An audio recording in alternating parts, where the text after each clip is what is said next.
آج جو یہ دور چل رہا ہے نا، یہ دور ایسا ہے کہ آپ کسی نہ کسی اللہ تعالیٰ کے صالحین جو صالح بندہ ہے نا اس کے ساتھ ہو جائیں، ورنہ یہ دور ایسا چل رہا ہے کہ یہ حدیث مبارکہ میں رسول کائنات صلی اللہ علیہ وسلم نے فرمایا فتنوں کا دور ہے۔ کیا ہے؟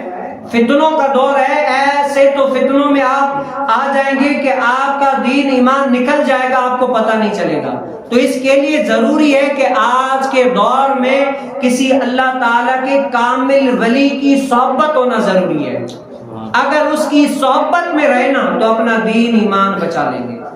کیا ہے؟ اگر دین ایمان بچ گیا نا، اگر ہمارا ایمان بچ گیا تو ہم نے کیا ہے کامیابی حاصل کی۔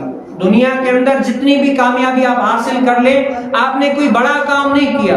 رب تعالیٰ کا وعدہ ہے کہ بندے کو رزق دینا میرا کیا ہے ذمہ داری ہے، یہ رب کی ذمہ داری ہے۔ ایک بندہ اپنی ذمہ داری سے کوتاہی نہیں کرتا، کام کاج پہ روزانہ جاتا ہے، بڑا ہی اس کام پہ پرفیکٹ ہے، روزانہ جاتا ہے، کوتاہی نہیں کرتا۔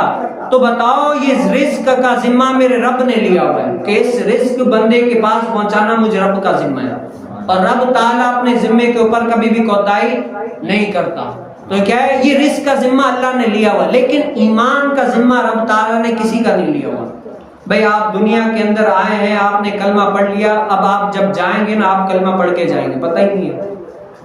بڑے بڑے میں نے ایسے علماء اکابرین دیکھے جن کا نام تھا لیکن آج کیا بد مذہبیت میں پڑ گئے، اپنے آپ کا جو ایمان تھا نا وہ ضائع کر دیا۔ بڑے بڑے لوگ جن کا القاب، بڑے بڑے مفتی، بڑے بڑے عالم، بڑا ایسے ایسے القاب لگائے جاتے تھے، ان کا نام سن کر جو عام سنی ہوتے تھے نا وہ مسکرایا کرتے تھے، ان کے دلوں میں جان آیا کرتی تھی۔ لیکن آج وہی علماء عالم کہلانے والے لوگ کیا بھٹک گئے۔ کیوں؟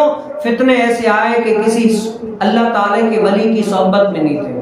ہمارے جو اہل سنت کے عقائد تھے، ان عقائد پر جنہوں نے ترجمانی کی ان کے پاس نہیں رہے، ان کی پاس رہے نہیں، اس کی حفاظت نہیں کی، اسی لیے کیا فتنوں میں آ گئے۔